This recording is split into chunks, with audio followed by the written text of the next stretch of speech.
Holy shit. Hi guys. That was weird. No idea what the hell caused that. My intro video wouldn't play. That's super strange. On time again. I think I was I'm actually a touch early, Bart, but I appreciate it. I was a touch early because I wasn't able to let the intro finish playing. I usually start the intro with 1 minute 13 seconds left on the counter, so that by the time you see my funky face, it is exactly the tick of 8 p.m. Eastern.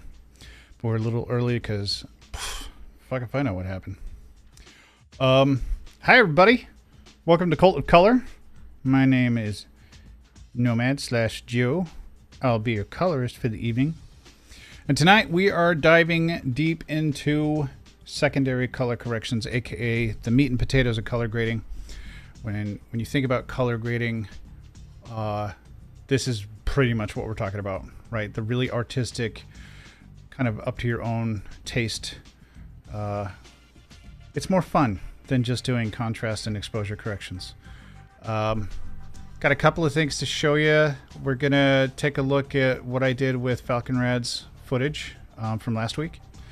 And then we're going to take a look at, well, after I show you what I did, we're going to kind of do a reverse engineer. I'm going to show you what I did in Resolve. We'll walk through it. I re-exported it anew from Gyroflow because I'm not quite sure about 8K ProRes while I'm streaming. I don't know if that's going to play at all, so I just re-exported 4K. Let's see here, and then we're going to take a look at Bartman Dude's cold day snow footage. He's got a mix of indoor outdoor, so we're looking at different color temperatures. We're looking at, you know, desaturated snowy landscape, and he's curious to see how I would deal with it. So we're going to find out together how I would deal with it. That should be a lot of fun, and we're gonna do you know, We're going to go deep. We're not going to go too fast through this stuff. So I have decided this is week 5 of Color Grading 101. And this is really the most complex part of color grading. You know, once you get all these other fundamentals down, it's the secondary corrections that can make or break a grade. So we're going to split this up into multiple parts. So next week won't be week 6. It'll still be week 5. But it'll be week 5 part 2. And we'll just keep going until everybody feels like I've answered all their questions. Or I get tired of it. We'll see which one. Let's see here. What else? Any special kind of news? Mostly I'm kicking that out because I need to kill some time before... we need to kill some time to get more sponsors for this little contest I'm going to put on for you guys. So, just working on that. So let's have a see look here. Let me kill the background audio here. Boop. There we go. And I will get my stupid face out the way. Really, dude? Really? And let's go to my own account. View your channel. Look. I'm live right now. I can watch myself. Background audio here. Boop. Oh my god, that's ridiculous. And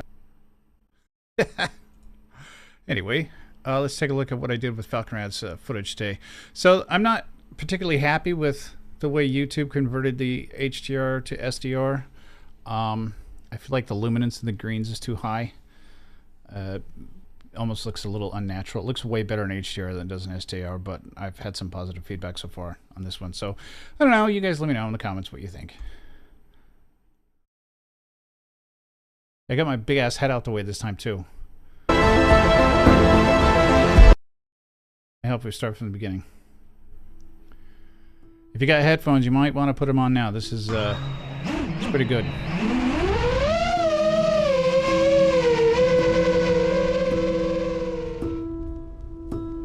There's my node tree.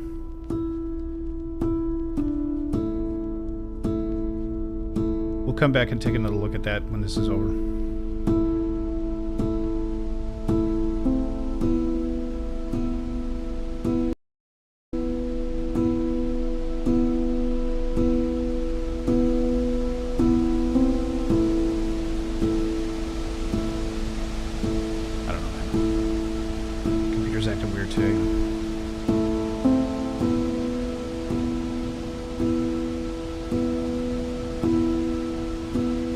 Thanks, James.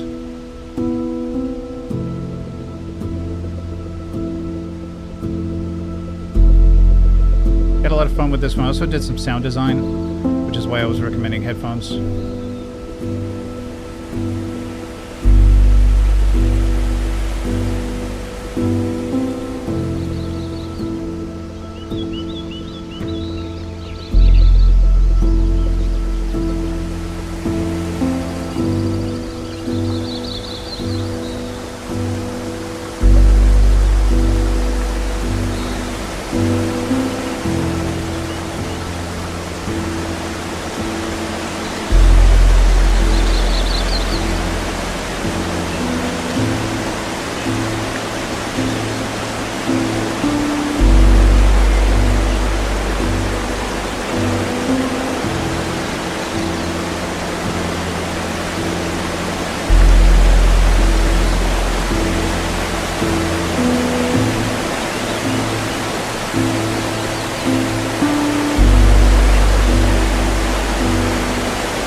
Unfortunately, I only got like one of the 3 clips, I think, that his GoPro captured. He thought he uploaded them all, but I only got one. So that's what I had to work with. But I think it's awesome. I can't wait to start doing long range stuff like this.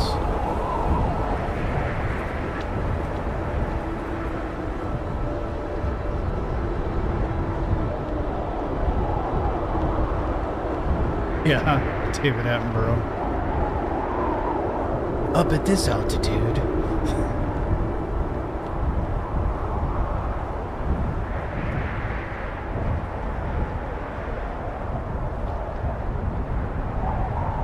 Let the sound design hang a little bit longer. Thanks, James. Appreciate that.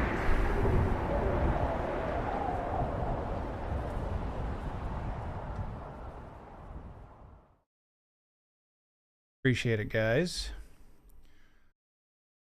The hell out of this. Okay. All right. Let's go back to Big Joe. Woo.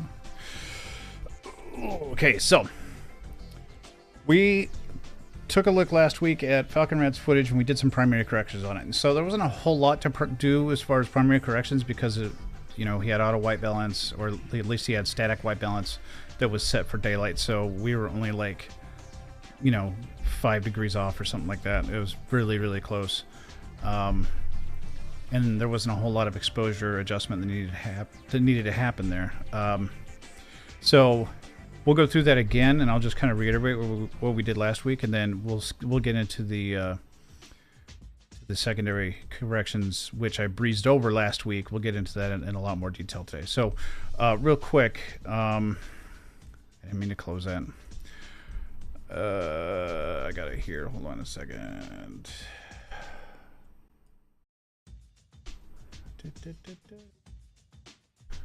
I took a screenshot. There it is. Alright, so there is the node tree for Falcon Rad's video, the one you just saw. So let's talk about what's going on here. Over here on the left is my input. Over here on the right is the output, obviously, right? So one of the first things that I do for drone footage, usually there's another node in front of here where I set the white balance. Didn't have to do that in this one because it was so close it wasn't even worth like dicking with. I'm potentially getting wrong also, so I'll just kind of trust the GoPro in that respect. So usually there's another node here, and then I'll pull the track off, and when I do the track, I'm separating the ground from the sky, but I don't use the output, the actual visual output from the track. I just use the mask. And then the first node is to denoise, since he had make an action camera look like it came from BlackBerry. Well, I mean, that's legitimate. Oh, I'm doing it again, aren't I? Son of a bitch. Okay, there we go. Yeah, I mean, if you can, there is, I think Bart's probably joking, but there is a skill to being able to make footage look retro. It's not as easy as you might think of just like destroying it. To destroy it in a tasteful way that's still consumable in today's modern day and age is kind of the key. Okay, so sorry about that. I had to get Big Joe out of the way. Now we got Little Joe in the corner. Now we can actually see the node tree. Fun. Okay, so as I was saying before, we got denoise over here. Get that big. So denoise, because Falcon Red had turned the noise reduction, the built-in noise reduction on the GoPro down a little bit, so there's a little bit more noise in the shadows, and I just wanted to take care of that before we did anything else.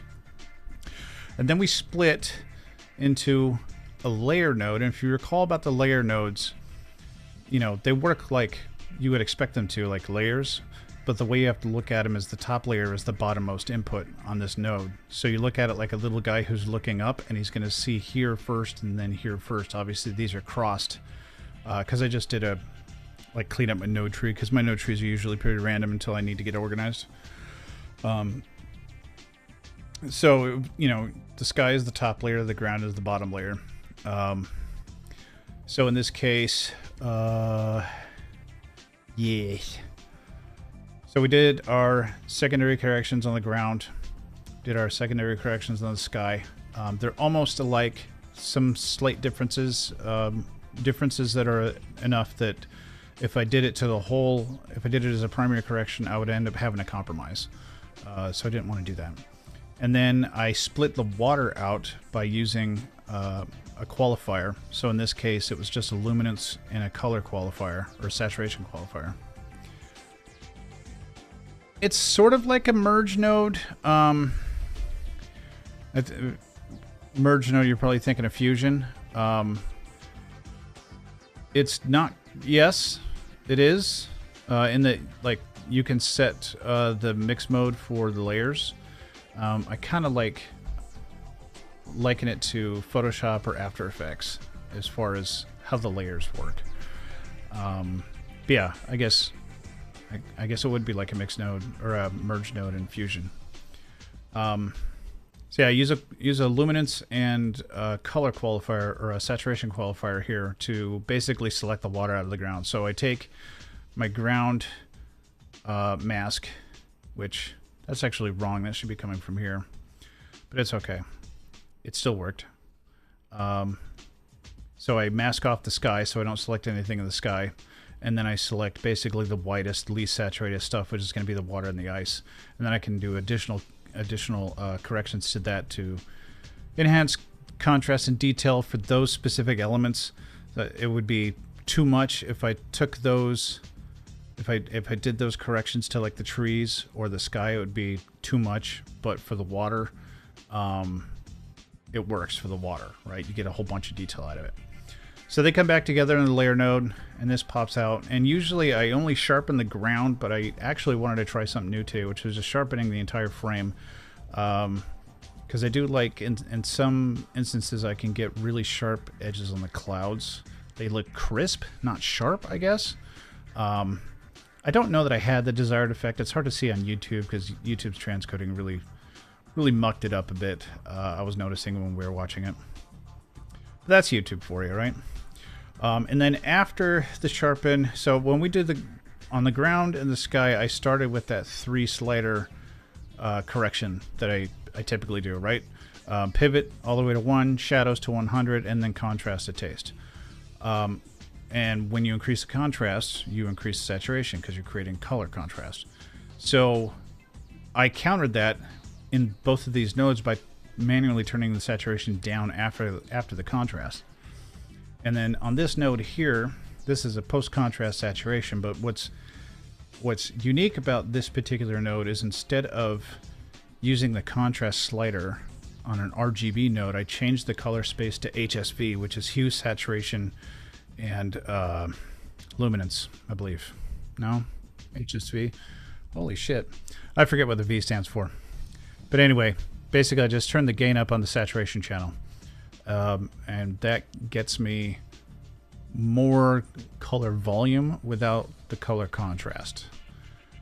From there, I have an aftertouch, which is kind of if sharpening is like super duper duper duper duper small local contrast, aftertouch is, that's just what I call it. It's not like a plugin or anything. Aftertouch is just like super big contrast. Like we're sharpening the top half to the bottom half, but actually creates kind of a complementary, kind of a glowy contrast, and that's why I have to use the matte here. We'll go into that when we dig into this, and then we tone the highlights and shadows in parallel. So this is a parallel node. This is a layer node. So what happens here is all three of these at the same time get mixed up together evenly. And I think you can change the mix mode of each input if you wanted to, but I didn't. And I isolated my highlight and shadows to the ground, which is coming off my track node there. They come all together in the parallel node, get a nice little gain vignette, and then out the node tree it goes. So that's how I did that bit there. Let's get into some fun. Did I actually hit it? No.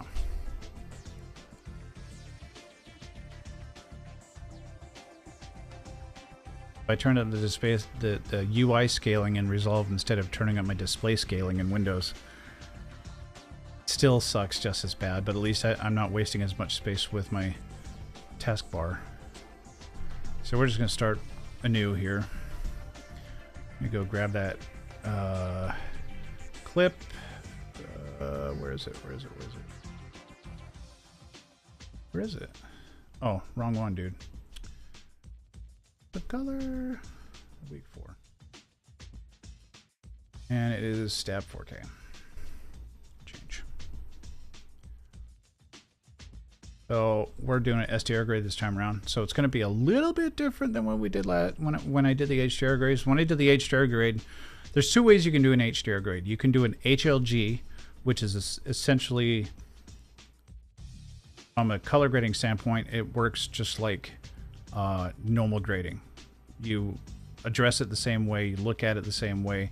The difference is you're going to have luminance values in your scopes instead of color values, or like relative intensity values.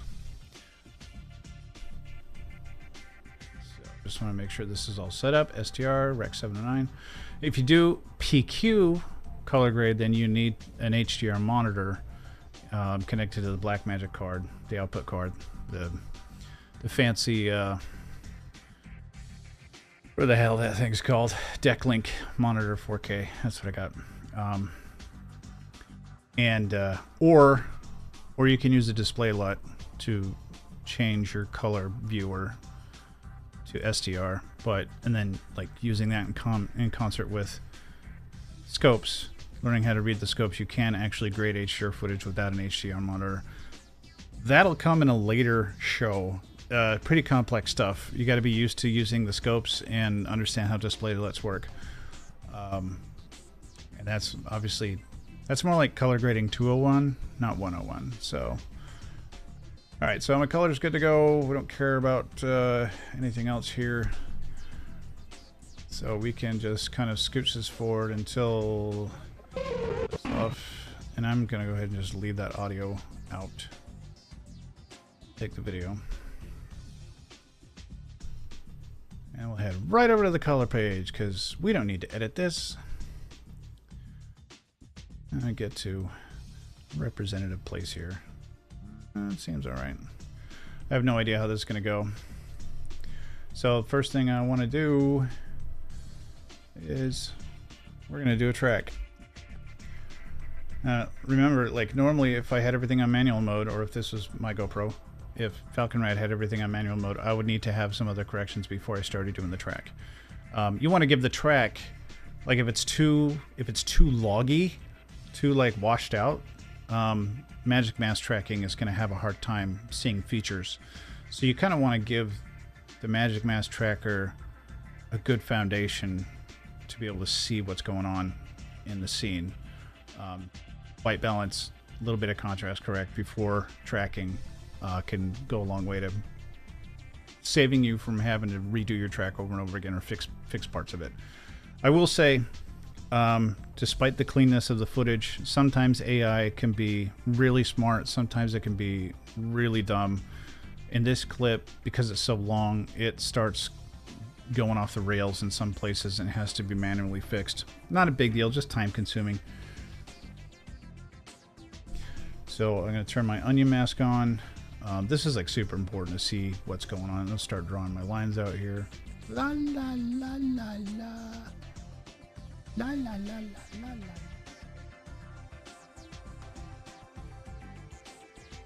And then I'm going to hold Alt to draw a negative. Like, I don't want any of this shit. Basically, you're telling the little AI, like, these types of patterns we're not selecting, and these types of patterns and colors we are selecting.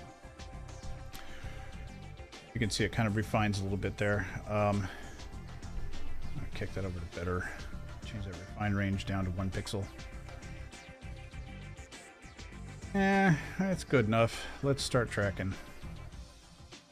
Let's see how far we go before it shits the bed. Yeah, Flexo, for real, dude.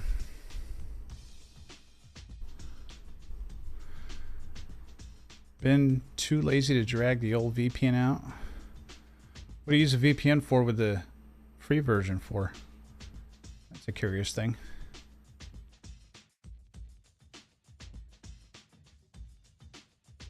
So I want this to at least get to the point where we get up close to the water.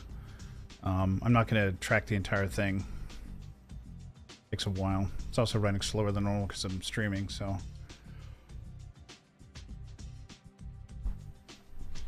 Drag the old VPN out. Makes me think like you got like a suitcase full of VPN.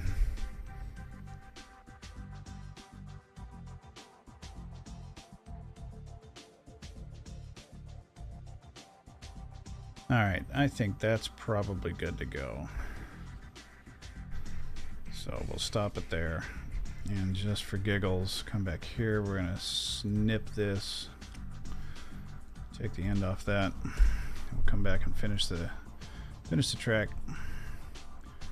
The backwards track for the beginning.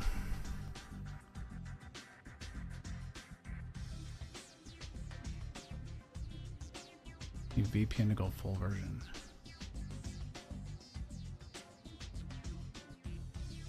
Where are you? Are we talking about the same thing?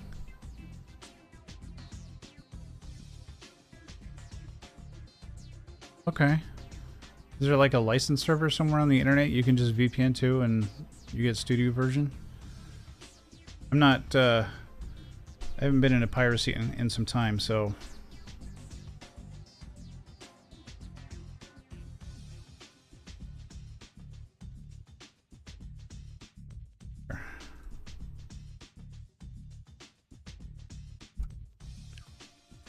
And just for giggle, make sure it's, oh, we got to track all over again. Beautiful.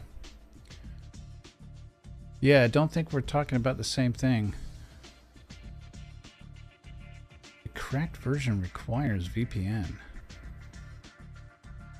Ew. Ew. Ew. That's not really cracked then, is it? Like, properly cracking it would be removing the limitation, like the licensing check in the licensing module completely.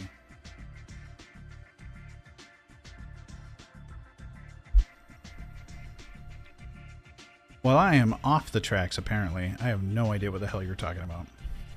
I'm old, I guess, huh? I guess I'm old enough I don't have to pirate the software anymore, but I understand not having the cash for it.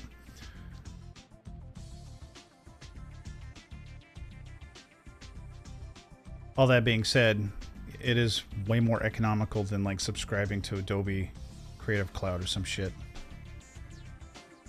Oh, I see. Gets around the license server. I gotcha. The activation server. Yeah, that makes sense. I used to do that with Windows.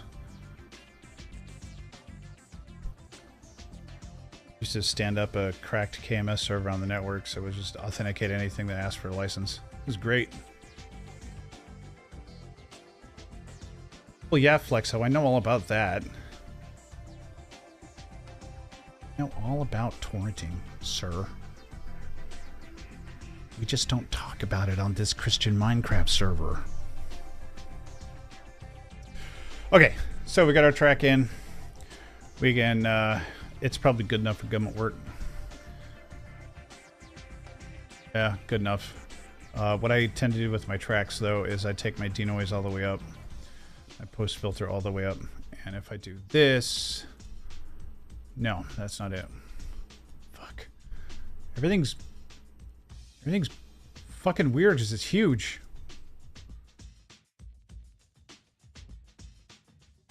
Dude.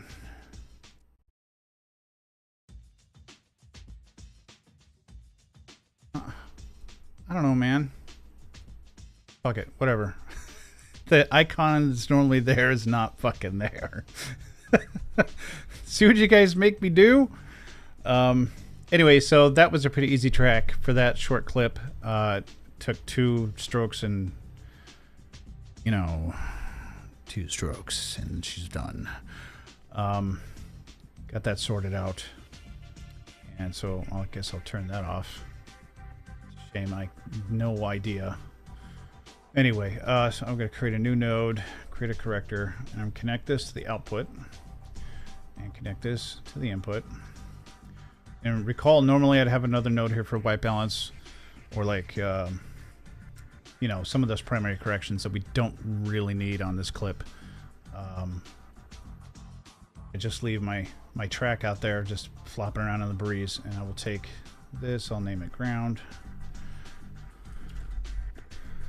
And then I'll right click, add node, add layer. So instead of adding a layer node and having to connect it, or adding a parallel node and having to connect it, if I just add layer, it creates the layer node and gives me another layer. This one is on top. Number 3 is on top. So we're going to call this sky.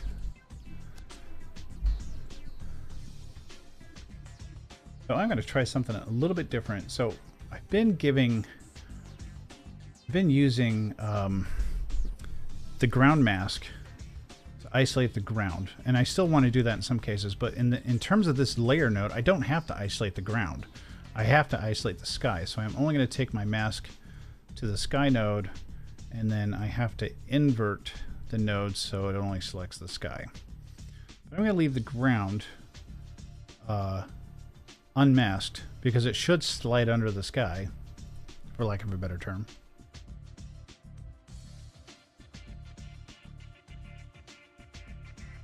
Yeah, it gets expensive. Well, if everything goes well with what I'm trying to do, you might be able to win a copy. I'm just saying. You didn't hear that from me, but I'm in talks right now. So, trying to hook you guys up. So we got our ground. And if I do anything to this, it should, so numbers my 3, yep, there it is. 3 slider correction just to get my initial contrast. And I can pull this out here. There we go. Good enough. It doesn't saturate nearly as much. Get that blue cast over there. We'll fix that in a second. Okay, that's fine. Yeah, that one didn't saturate nearly as much as it did in HDR. And then I'll do my sky. Do the same thing here. We'll start with the 3 node, and then we're going to drop the bottom end out of it a little bit. I actually do it.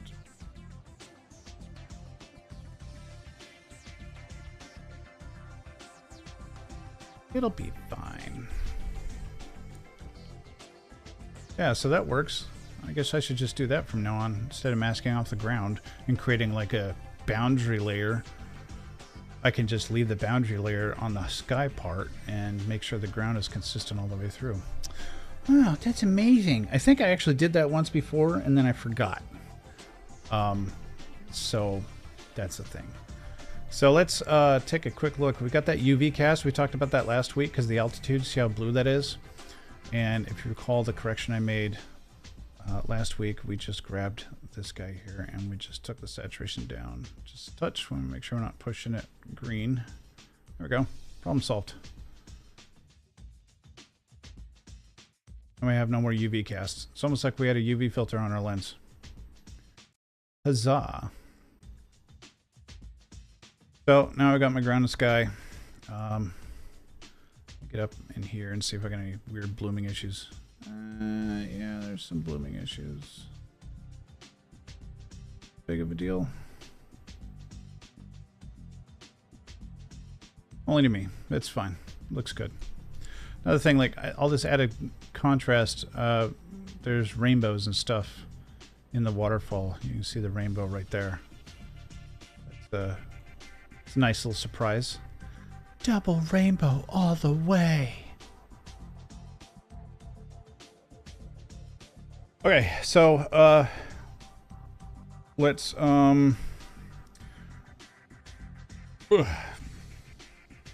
I don't know that adding sharpen to the sky did anything other than maybe blow out some of the highlights. So I'm going to just add another node after my ground. And I am going to actually use the mask here just to be sure. Oh my god, this is like, it's like trying to work on a laptop from 2010. Things all huge and shit. Do 1.4 there, 1.4 on chroma. So sharpen amount typically done on the Luma channel, which has the most information when you're dealing with compressed video. Because the luminous channel, every pixel always has its own value. The chroma channels don't always have their own value. Sometimes they're bunched up in groups of 4 or groups of 2. But you can sharpen the chroma channels independently, which is kind of handy. Let me close that so I have some room to breathe here. And take a quick look. See, let's see if I can bigger. Oh my! It won't let me. Ebus.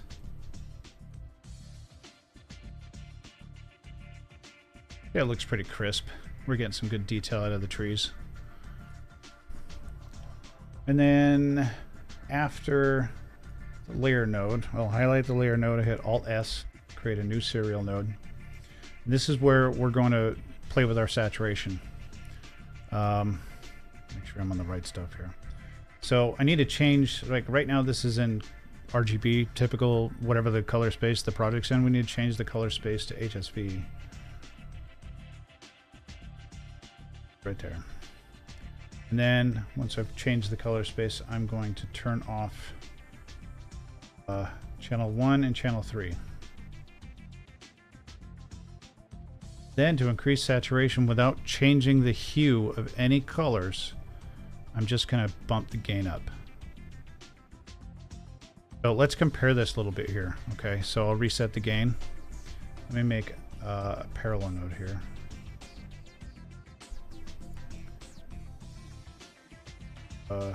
Okay, so this is a normal RGB node. So if I hit saturation up, it gets, you see what happens in the waveforms there. You can see the color spreading apart.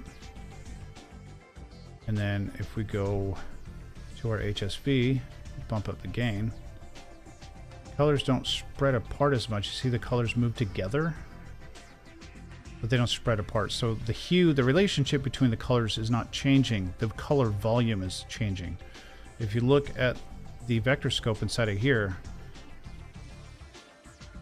it's almost like it's rotating, but it's also getting bigger. It's essentially what we're doing. We're just embiggening our vector scope. You can get pretty heavy-handed with this without damaging the hues or the detail of your, well, up to a point, right? I mean, how bad could it get? Let's keep going. We have to go further. I mean, it's kind of cool, right?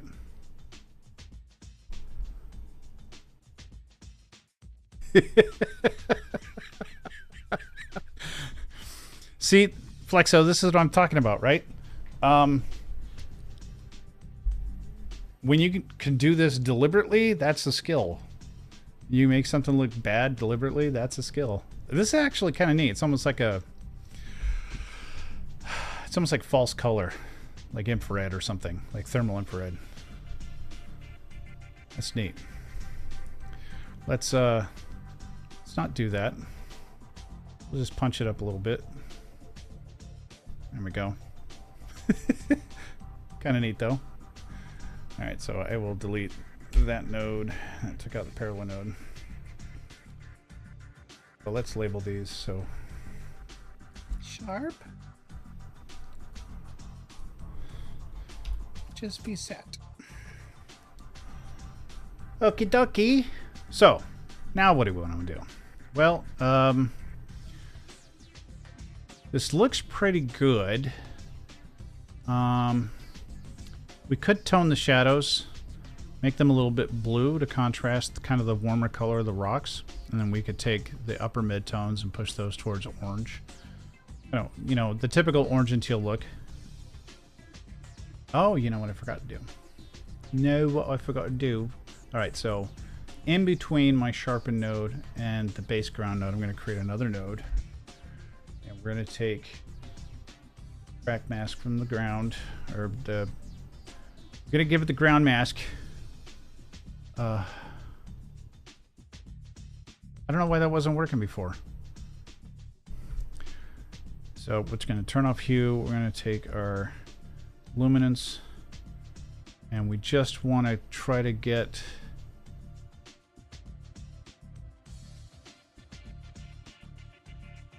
just take that blue out.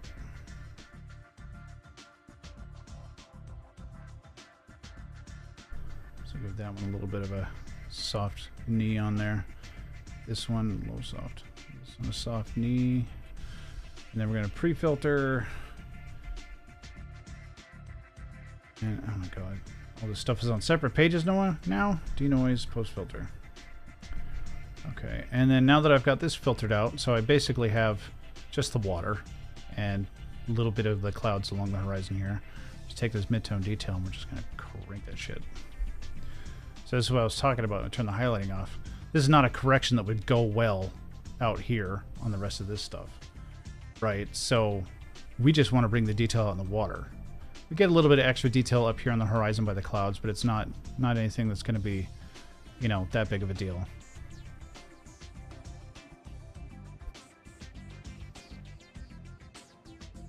So something moved over here, and I was like, "Oh no! Did my stream die?" So that's looking pretty good. We might label this water contrast. So if we want to tone the sky and the ground, or rather tone the highlights and the shadows in the ground, we don't want to fuck with the sky.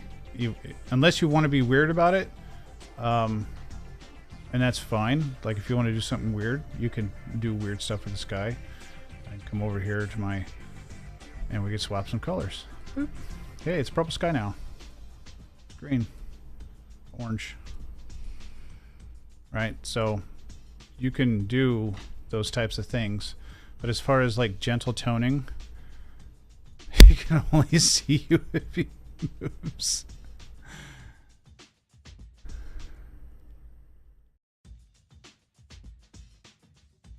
Oh yeah, Bart, what you need to do if you go to the torrent site is go to the site settings in your browser and disable JavaScript. Then you get your right click back. Oh, all right. Yeah, so we want to isolate, we want to keep our toning to the ground and not the sky. We want the sky to look natural. But we don't want to do it to our contrasty image. We want to do it to the original image, to what this looks like over here. Or if there was a white balance node, we want to take it right off the white balance node. So now that I have this here, you can't do it right from a layer node. You have to have another node behind it. And usually I put a just like a placeholder node after the layer node so that I can right click and parallel. But from here, instead of having the output of that layer node, I want the input to be from the original footage. And we will call this highlights. And then we'll right click and add another parallel node. And we'll call this shadows. Alrighty, so now need to isolate our highlight. Well, we got to put the mask from the tracker on both of these nodes so we don't touch the sky. So for highlight, I'm just doing a luminance mask. So we'll select, turn it off or turn it on. There we go. So I just want to take just the tippy taps, and then we're going to give it a little bit of a soft knee there, a little bit more than that.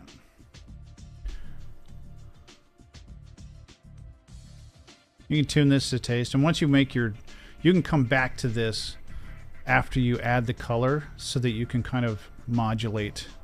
You can kind of modulate what you actually want to see instead of having to guess. Because when you have that, when you have the highlight mask turned on, none of the effects are happening. So if I start messing with color, I'm not going to see it until I turn the mask off. So let's see, this is highlights, so I am going to go, we want to push highlights orange. I'm going to go 4 backwards to the left. You see the blue going down, -4. And then I'm going to go up 2. So I'm adding 2 to red, removing, there we go. So just ever so slightly. And it kind of pushes things orange a little bit, which is not too bad. It gives it a nice warm contrast to the cool sky. Plus, the white balance in the original video was a little bit on the cool side. So we can warm that up a little bit artificially. Now, we've added this color into the scene. We wanted to contrast this color with the exact opposite. So on the shadows, turn on my mask here, and we want to grab, I'll turn the hue saturation off, grab the shadows, give that preemptively soft knee, and we'll just grab the shadows that we want, just like that. And then we're going to go the opposite direction. So we went back 4, up 2. Now we're going to go forward 4, down 2. You remember the color wheel, right? Complementary colors are directly across from each other. So now we've toned the shadows. So here's where I was talking about before. You can kind of play with this. So let's look at our highlights. You know, if we push down here, like everything's toned orange, but we can kind of mess around with how much toning we want just by moving that little slider around. So maybe I don't want like the darkest parts of the rock face toned orange, so I'll push that up a little bit so I get some blue in the rocks, but I still have some orangish tones in the brighter leaves and in the brighter parts of the rock.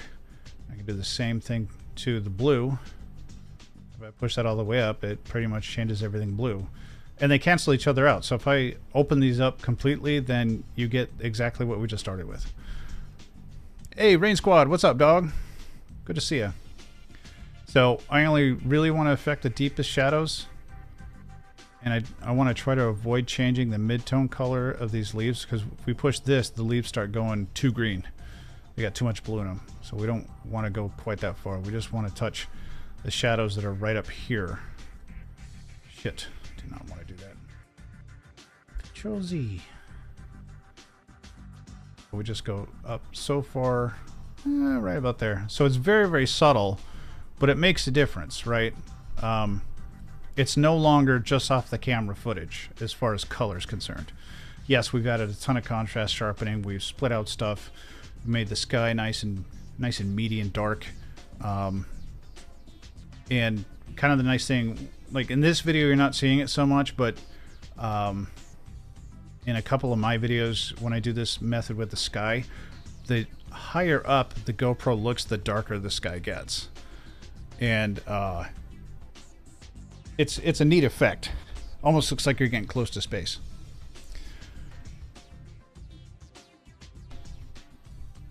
Yeah, brown is not a real color. It's just garbage orange. It's an odd thing. Very, very odd thing.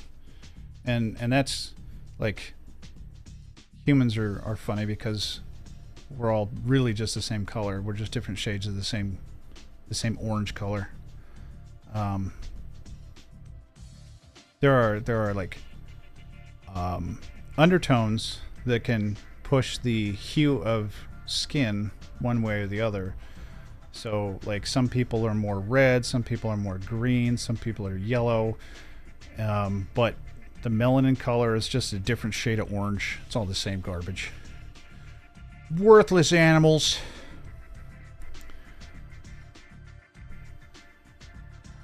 So if you recall, we took the blue hue out from the ultraviolet cast, and if I didn't do that, then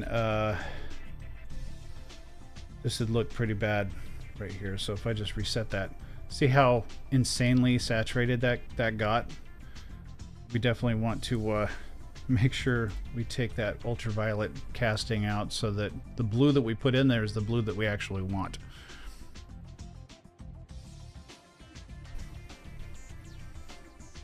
Poorly lit orange. And that is essentially how we did Falcon Rads. Now we've got this, it's getting a little cramped in here. We got this guy, so I'll take from the parallel node, I'll hit Alt S, bring another serial node in. And yes, there is an effect you can use for vignette. I don't use it. I use basically a mask, so I pull a circle power window out, and I just bring that guy out until the inner limit of the default gradient is touching the edges there. And once I have that, I pull it out to the outer limit touches the corner. And then I want to invert that. And since this is an STR grade, I use gamma instead of gain, but you're, you know, to taste, right? It's all about what you want to get out of it. You can even do a lift vignette if you want to. Pull the bottom end out of it, which does increase the saturation in the corner, so you need to be careful with that. And then if you take the gain down, it's also going to decrease the saturation in the corners. Gamma is kind of a nice combination of the two. Doesn't really change the saturation. It just decreases the luminance. There we go. Turn the power window off so we can see it. It doesn't look too bad, does it? Ready to post on the YouTubes. I didn't add a denoise on this because I'm not sure if it playbacks smoothly while I'm streaming with denoise turned on, but there's a little bit of noise in the shadows. You guys probably can't see it over the stream, but I can see it. It would probably compel me to add a... Yeah, it's actually not playing at full speed here. It's almost there, 28 frames per second. But yeah, there you have it. Let's see, let's pull forward a bit here and take a look at the water. Make sure we didn't screw that up. Because remember that the highlight toning that we did does apply to the water as well. We don't want to turn the water brown or yellow.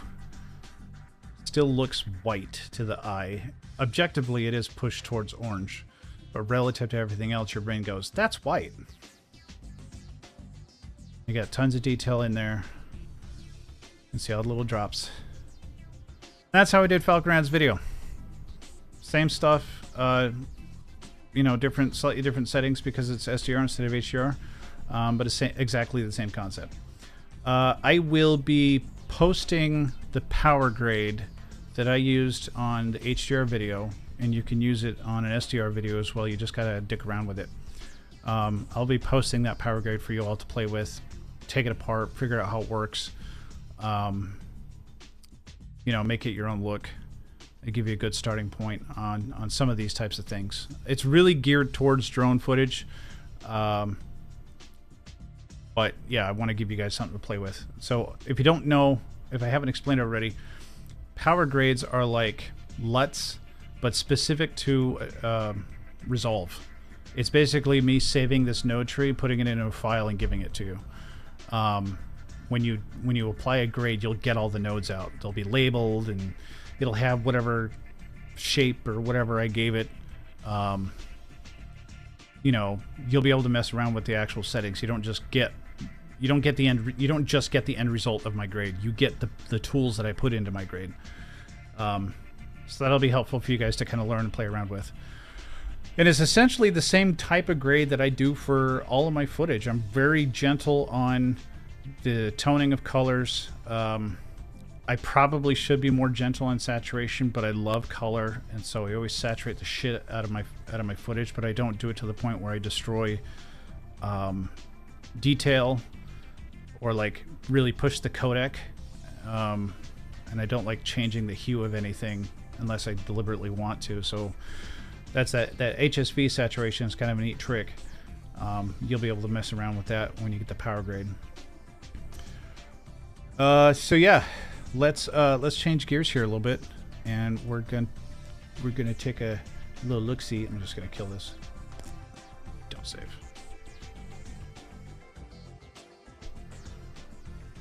And week 5. Oh, look at that!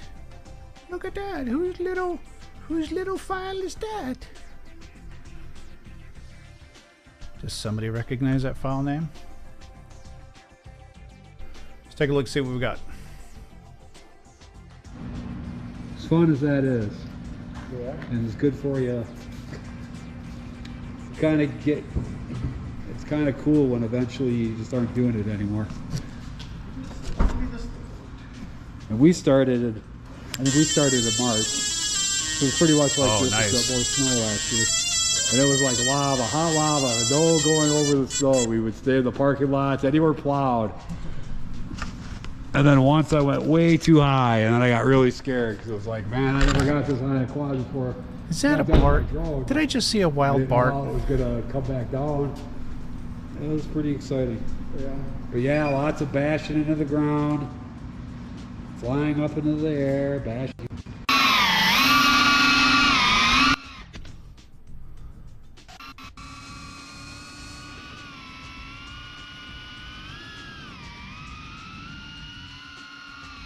Nah, Bart. When we look at video, we look at the raw thing, man. Don't sweat it. We only do it raw here. Raw dog it. You gave me a great file, though. Bart and Lambo. Awesome. You did give me a great file. 8x7, 10-bit. I can dig it. Alright, so let's start off with Gyroflow, shall we, kids?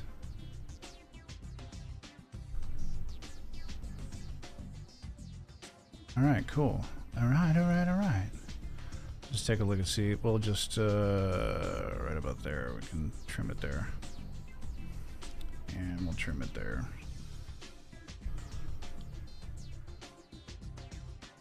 Is this gonna play? Yep, that's gonna be loud as shit too.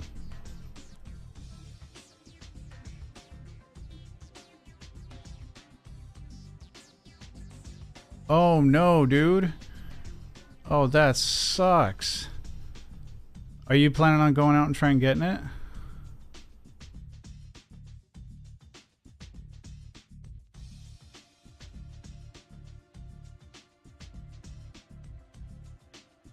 So, Bart, tell me about your GoPro settings.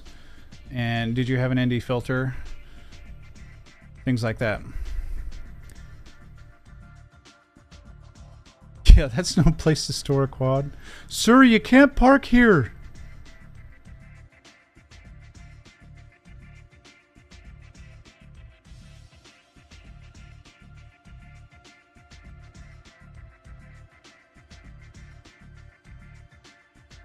That's a frozen river.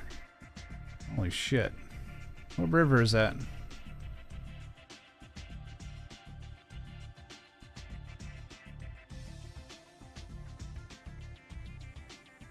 What in the world? Okay. Okay. Did you hit something? You hit a wire or something?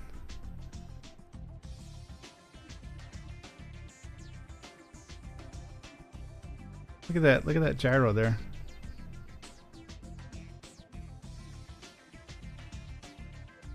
That's super weird, dude. What did you do? You didn't crash. But you just sneeze and yank the sticks?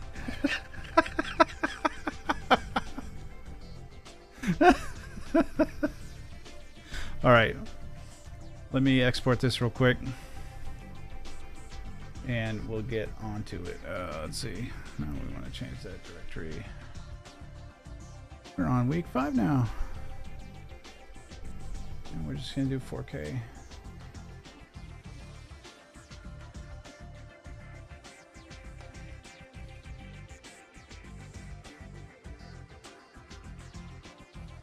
Oh, it's going to take some minutes.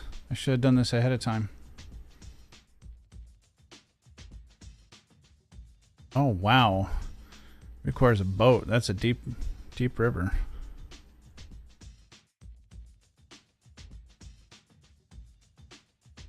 Oh, wow. I'm sorry to hear that, dude.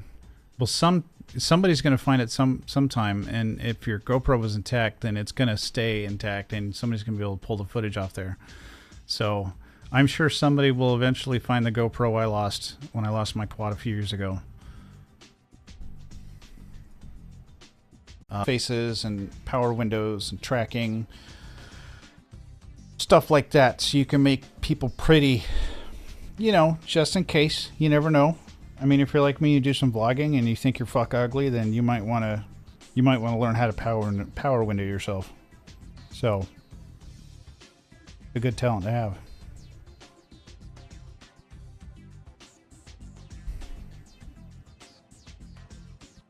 So Bart, I would say, yeah, the shutter speed did seem a little fast, but the exposure is really good. Like, it's really well balanced. I think if it was sunny outside, it would really struggle with that shutter speed locked where it is. But I think you got real lucky. Hey Don, what's up, dog? I think you got really lucky with where you had your settings and how bright it was outside relative to inside.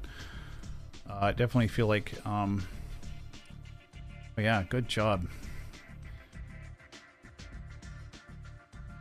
My little chat integration there is not showing the actual emojis. Yeah, I think it was a good combination. This footage is not as bad as you think it is, except for it looked like you sneezed, but that's fine.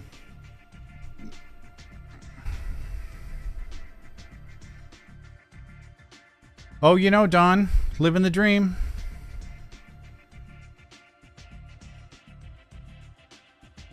Yeah, you know, Flexo, I finally saw you on Marcel's stream this week. It was the first time I've ever actually seen you, because everyone, when I had a big beard, everyone was comparing me to you, but like there was no contest. Your beard is magnificent. My only question is, and this is something that I struggled with, is how do you fucking eat a sandwich with that thing without eating half of it? Or like, I want to see you eat ramen with that beard, because I had to like put mine in a hair tie.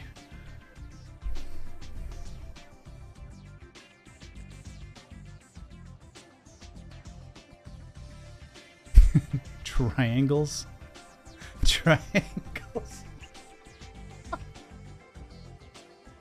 Yeah, okay. Like, it was a whole ordeal. If I wanted to have ramen, I'd have to tie my beard up, right? And then I'd have to lean over on top and make sure it didn't go against my face. The noodles went against my face, because then that would be bad.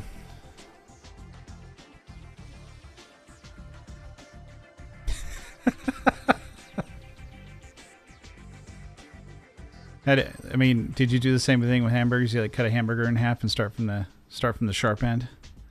You know, I think one of the most impressive things was how well manicured your mustache was. Just stopped eating it. Yeah, also, like, your beard hair is well manicured. Mine, I had like the homeless chic thing going on. So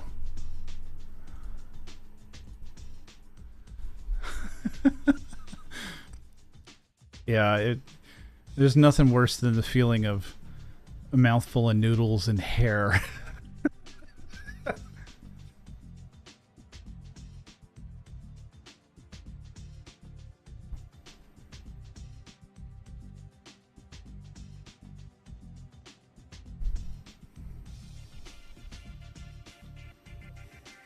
Almost done, kids. 2 minutes left. We still shoot the shit.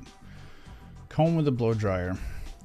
Yeah, actually have one of those, it's like a hot brush that I used to use for my beard, and it did wonders. It did really awesome things to my beard. I mean, I'm not saying like I can't do what you do. I'm just fucking lazy, dude. That's why I call it homeless chic. But your mustache did make me want to know what you do to, like, not eat your mustache.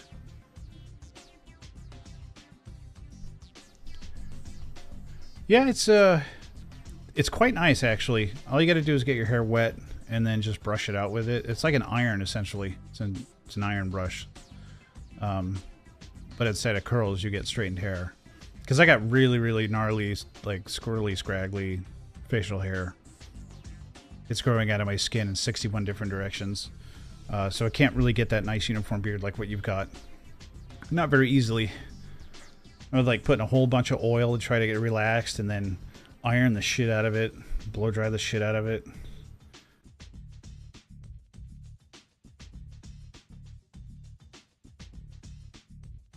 Just don't have the patience for it anymore.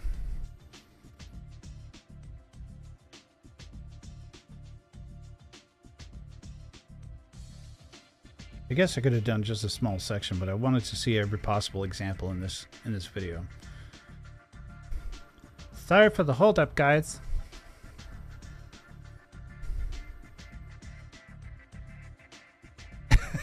Cramming food in your face. Hey, Marcel. Good to see you, bud. And there is my integration not showing the pink hands. Good job. Awesome. There we go. Close that out. Yep. Goodbye. Open up some Resolve.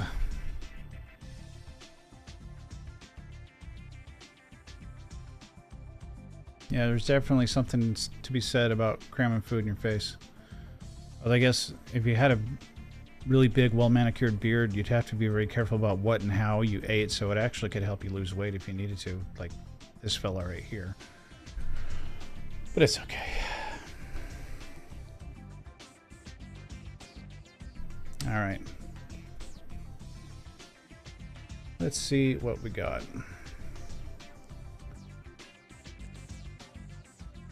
Get in here. So, if this is going to be one contiguous shot, so the sky's pretty dark and the ground is pretty light, so I don't think I would split the sky and the ground in this case. Especially given the kind of obstacles that there are, like how often you go below wires and such. Wires are terrible. But there's just not that much inherent contrast there. So this one, it would actually be pretty simple. We want to prioritize what's happening in here, though. We have a huge opportunity with the deep shadows above the lights to get some neat color toning out of there. I don't know if that's going to necessarily work for outside. We can find out. So, did you have auto white balance on? Let's find out. Well, we've got two different lighting situations. I think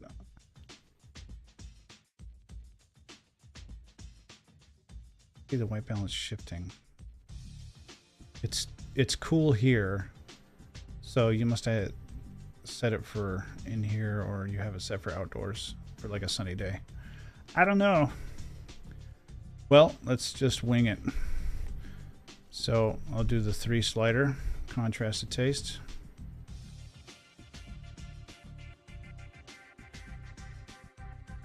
That brought out a whole bunch of blue on the outside, so you definitely have it set for inside.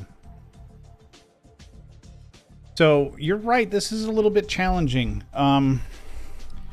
because it looks great on the interior, but you got these CFLs which are green, technically speaking, and then you go outside and everything is blue in this world, as Trent Reznor once said.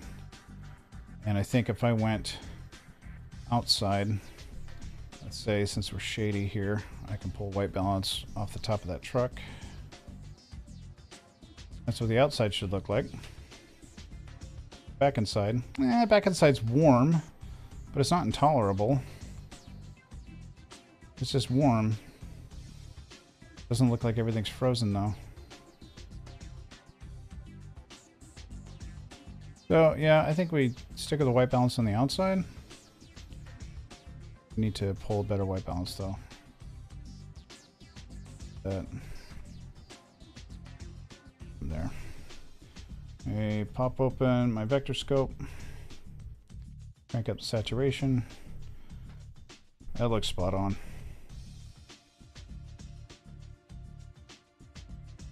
Yep.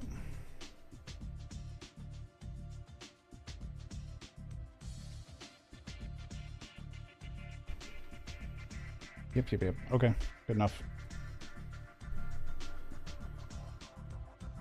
Okie dokie then. Yeah, that definitely looks a lot better on the outside. So we set the white balance here. We're gonna go ahead and label this guy, and we'll do the other corrections in a new node.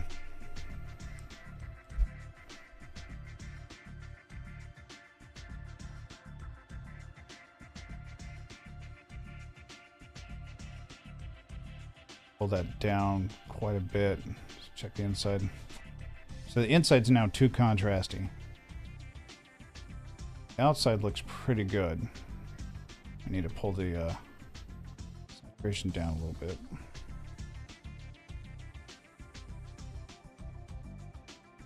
Lake, yeah. I guess it does look like a lake now that I pay attention. That's my favorite part. You should tell people you were doing a trick, Bart. You should call it the Bart Special or something like that. Or like a Barty roll. Smart Bart roll.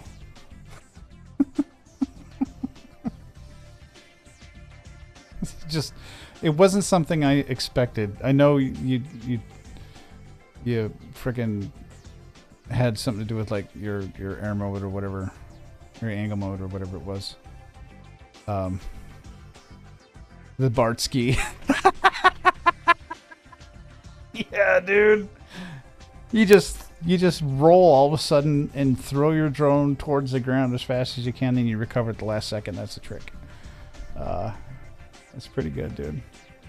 So this is a little bit challenging. So what we would end up having to do here is backing off of the contrast. And let's see here. You go outside. Inside, outside. So we could animate contrast. We can animate any of these properties so that the contrast shifts as you go in and out. But this is not bad. Like this compromise right here, not teabag. So I'll probably throw sharpen.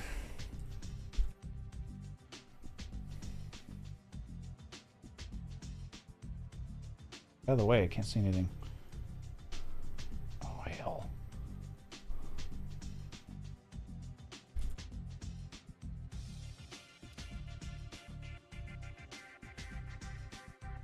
Give us a little bit of extra detail.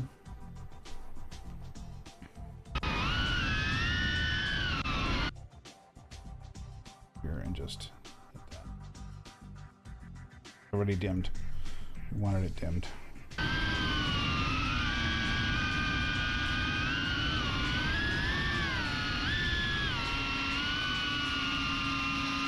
You see how crisp we've gotten it on the interior, like the shine on the car?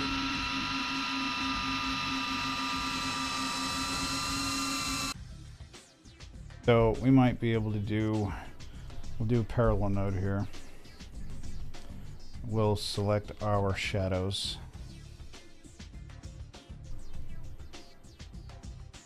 Just like we did it in Falcon Rads. But we're skipping a lot of the other stuff. Just want the darkest shadows. 1, 2, 3, 4. 1, 2, right there.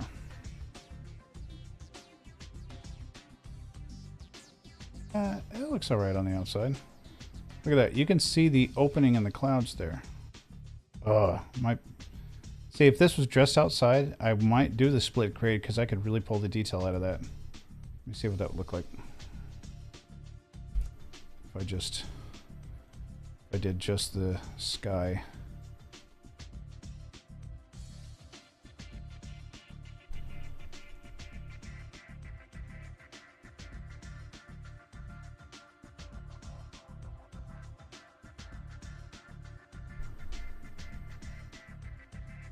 So something like that. If this were just the sky, this is essentially what I would do with it. There's a lot of extra detail in the sky the GoPro sees that your eyeball doesn't. you can actually see the holes in the clouds.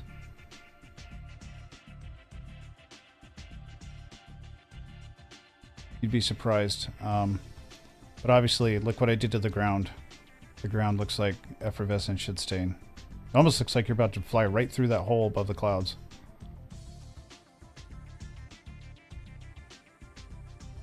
So yeah, that's essentially what I would do for the sky. I would split it. Like, once I saw that little detail, I'm like, oh, okay.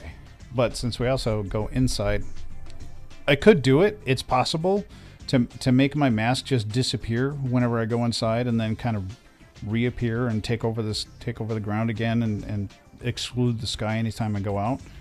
It would just be time consuming and a pain in the ass.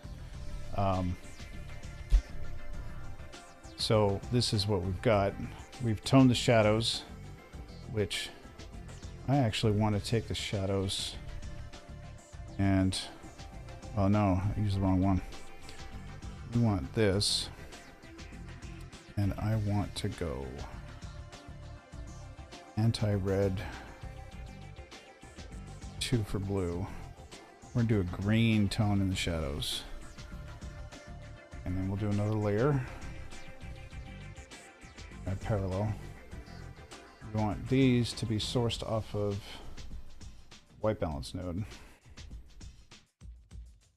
Yeah, I like that. So this one right here, we'll take this one red. We're gonna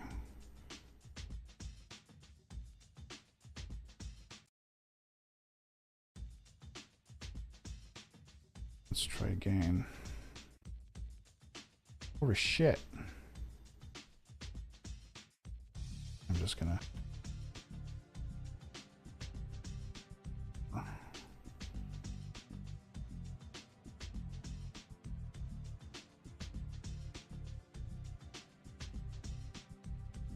there we go.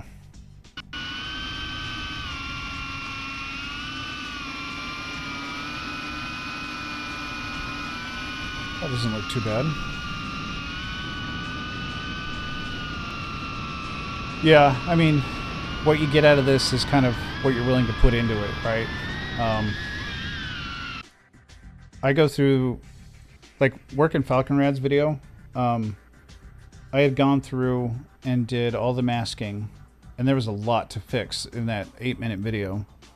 A lot of places where the AI just went stupid, and I had to go frame by frame by frame, redrawing the same thing over again until that particular element was either no longer visible or it stuck. And that happens, right? Most of my clips are pretty small, so I don't have to do that for very often, but that was probably the longest clip I've ever masked. Then I like get to the end of it, and if I change anything before the magic mask, it has to be tracked again. Not a big deal. But I decided that I wanted to redo the export from Gyroflow. And I was thinking, oh, I'll just replace it, you know. But I didn't actually, like, I did the initial cut in Gyroflow, and I didn't, like, line up perfectly. So I basically had to start over again. So I had to go through the whole tracking and the whole, you know, fixing everything all over again. And I got to the end of it, and, you know, I'm playing it. I'm like, oh, man, that looks great. Oh, you know, could use some sound design. I'm like, why do I do this to myself? So down another rabbit hole of doing sound design. And then I get done with the sound design, just actually like the volume and the layers and such. And I'm like, you know, I should really pan those layers. Do we really want to do that? And I was like, because this, I'm holding a pan control for 8 minutes at a time for 9 tracks. So it gets a little bit tiresome on the hand. I did it anyway because I'm a glutton for punishment. But the tools are all here. You're going to get out of it what you're willing to put into it. Essentially, the gist of it. But I like the way the interior looks. Almost like the Matrix. This is the kind of two-tone that I used. The same two-tone they use in the Matrix, which is it's a green and like a pinkish red two-tone.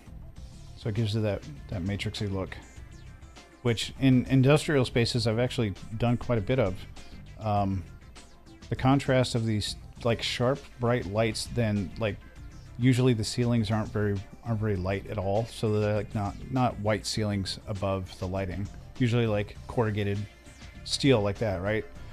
You get this really great contrast. You can get some nice bloom. So, you know, if I really wanted to take advantage of these lights, well, first let's do an aftertouch. I think I could do well with an aftertouch. So I'm going to make a new node.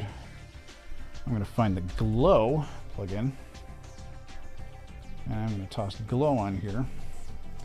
But wait, there's more. But we got to change these settings, which makes it really hideous. Okay, take that opacity down now. One other thing, so I need to create a matte for this. Add matte, and I'm going to take our source clip as a matte. So now that I've got that done, if I start bringing in the opacity, I basically get contrast. I get nice glowy contrast without adding saturation. So basically using glow to cause contrast because I'm using it against itself.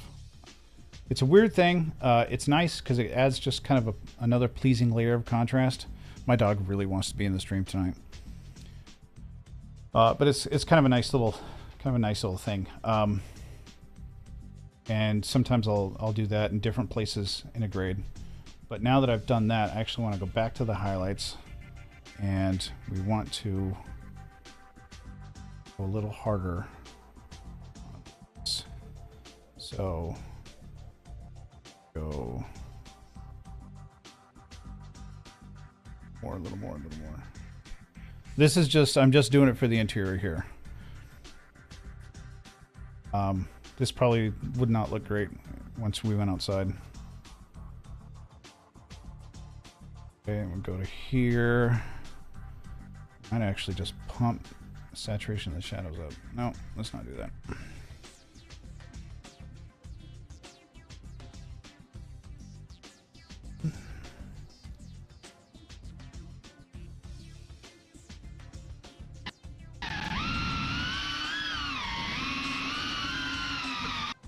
And can also adjust that a little bit.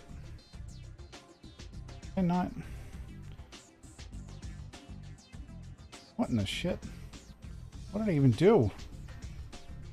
Oh, fuck. Hold on. That's why that looks fucked up. Ah! There we go. Okay. So I got these backwards, but since it's a parallel node, it doesn't matter. They can be in any order. So now we can control how much of that green tone we get. There we go. So very matrixy now.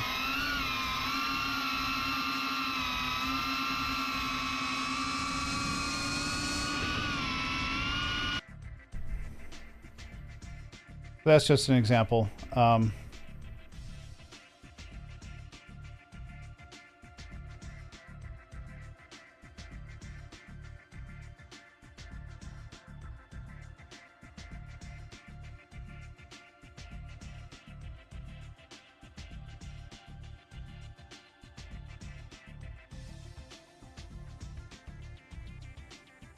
So basically, you can push your contrast top down, which is essentially that 3 slider correction we do. We're setting it up so we're just going to push the contrast top down. And we're kind of mashing everything up there first. And this aftertouch kind of does the same thing.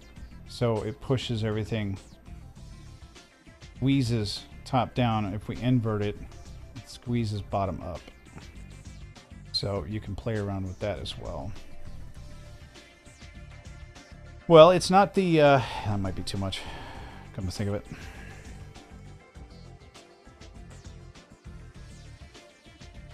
Probably a bit better.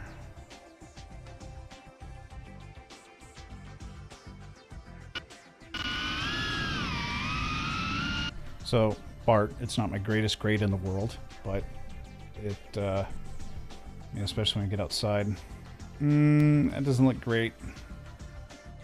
I mean, you can tell something was done to it, but we really focused on the interior. And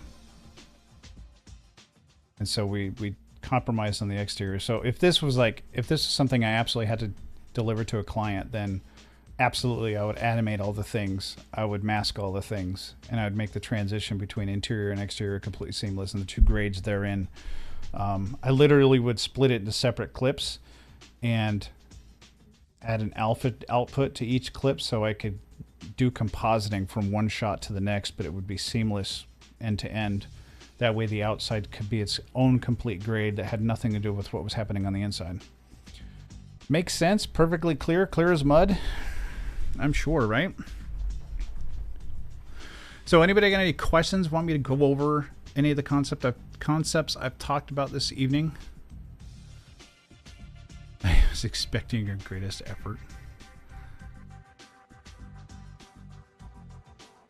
It just comes with time, dude. Time and experience and, you know, practice. Practice. I mean, well, I was telling James, I think it was either you or James in the Discord earlier. I will take my clip and I'll do a full grade on it. I'll mask, I'll do all the animation, I'll do every little detail I can.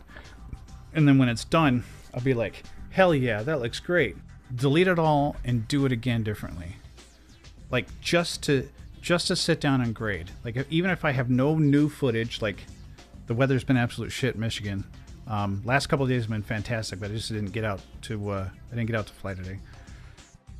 Even if I have no footage, I'll pull up one of my old clips and I'll just work on it. And I'll practice and I'll try new things and I'll be like, oh hey, I really like the way that looks. Why does it look that way? Why do I like it? Right? So part of the reason why I want to give you guys some power grades to play with, so you're not like having to watch this video back in slow-mo and put each node down yourself. You can just get the starting horse shit that I start with, and then you can start playing with shit and just Control Z if you need to.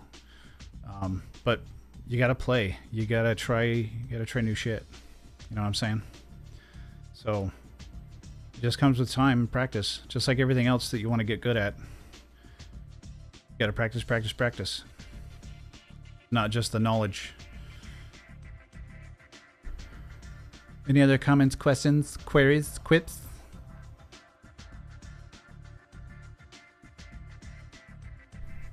Yeah, I mean, it's one thing to gain experience by doing the work, right?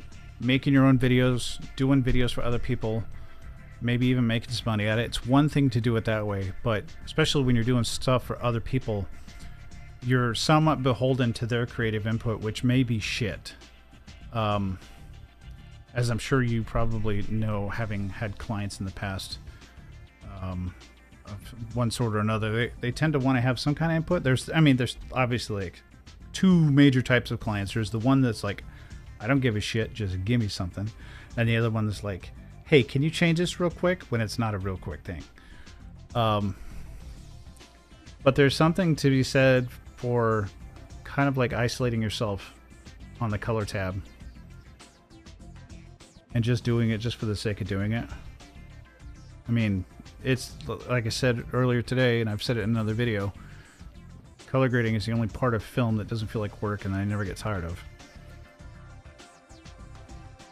It's a ton of fun. And like now I've got this clip sitting in front of me, I'm doing that, like really want to punish myself. Like I should really do that compositing thing I just talked a bunch of shit about, just to see how well I can do it.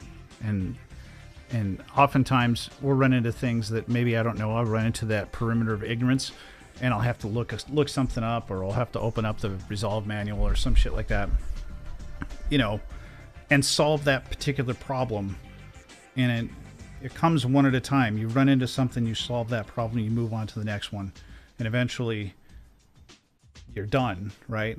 But the more often you do that, the more often you challenge your perimeter of ignorance, the more some of these things become intuitive and innate, like in complementary colors for toning, right? You know, like understanding how movies that you like The Matrix. I'm a huge fan of The Matrix. You know, understanding how those shots were colored and what makes them matrix shots. Like no other film has shots with green, pink tones. So that's another thing you can do also is bring a still in from a movie you really like and try to recreate it, you know, with some other shot, even if it's just another still. You don't have to have video. You can literally do this shit with ping files or, you know, TIFF files, even JPEGs. You know, if you just want to practice, you know, mixing the colors, you can do it with stills. There are some people out there, I don't know any of them, I've never done it myself, but there are people out there who edit photos with Resolve. I'm not one of them. I mean, you can't take a raw file from a Canon camera and edit it in Resolve. So there's a limit. At least I don't think you can. I know Resolve supports all the major RAW formats for video. I don't know. Labor of love. Yes. Yes. Well, cool. So there's part one of secondary corrections, and you can see how quickly it can turn into a rabbit hole. And it is a very individual thing once you get past the primary corrections, which are like, you know, pretty standard. Everybody wants their white balance, they want their exposure center, they want, you know, to make sure they maintain detail in the highlights and the shadows, they're not, you know, crushing them, that nothing's blown out. And then they move on to the creative stuff. Well, now we're into the creative stuff, and you're seeing how I'm creating things, but I'm also doing that as just an example. It's very subjective. So, you know, that's why I want to give you guys power grades, so you don't have to muck around with the tools so much, but you can kind of start developing and finding your own look, and then practicing that look and getting good at it and start making that kind of your signature. So, holy shit, dog. Fun stuff. Oh, thanks, man. I really appreciate that. Bart always has the kindest words for me.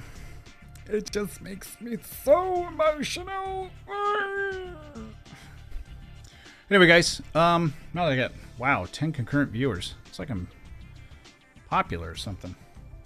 Thanks, guys. Appreciate it. If you're not subscribed, subscribe. If you haven't hit that like button, hit the thumbs up button for me. I really appreciate it. It helps the channel, I'm sure. Especially since I don't have much other content right now. I'm going to go buy a... you're going to have a hard time color grading a Canon with two ends in Resolve. I don't even think you can open anything from that Canon in Resolve. I think you can open your computer with that Canon.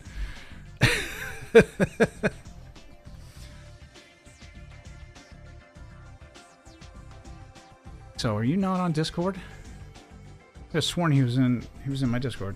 Anyway, yeah, smash that thumbs up button if you haven't already.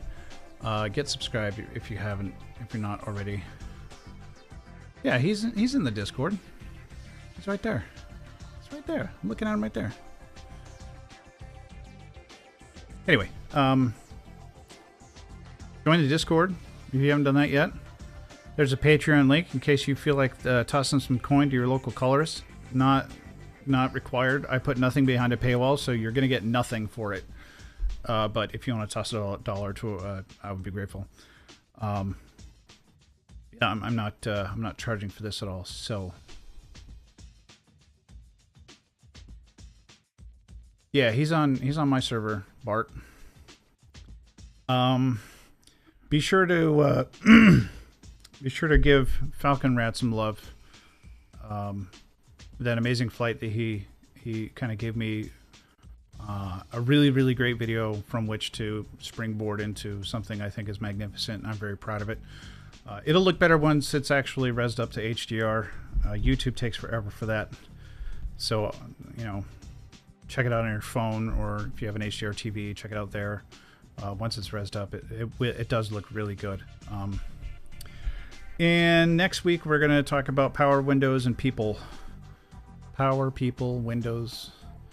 Power, windows, and people. So if anybody has any questions, comments, concerns, quips, queries, I can't think of another Q word right now.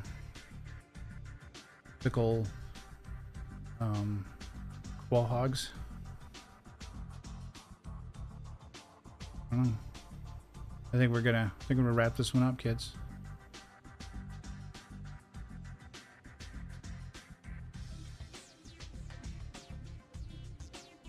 Thanks, Marcel. Appreciate it, man.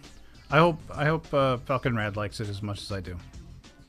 So, I mean, I know I'm good at what I do, but my style is not everyone's taste, and I get that, and I acknowledge that. So I'm not going to be butthurt if he's like, "Wow, that's way too much color for me." Yeah, guys, hit me up in the Discord. You got any questions? You want to show me anything? Again, I've been rating some grades lately. You guys have been doing some fantastic work, so please drop your finished grades in the submissions or the rate my grade, critique my grade channel. Get some more fresh off the camera video for me to play with, and we can talk about how I would do it, just like this right here, you know, for Bart, how I would grade it. More the merrier, right? Happy to work with all of you. Proud of you guys. You guys have been doing some really amazing stuff, and it just warms my heart to see everybody kind of growing in their skill and really putting the work in. So anyway, it's that time now. We did okay. We almost did 2 hours. Now, FPV After Dark used to be like 3 hours, sometimes 4 hours, or something like that. I don't remember. I think we did 3 hours once. I don't know. Anyway, guys. I love you. Bye.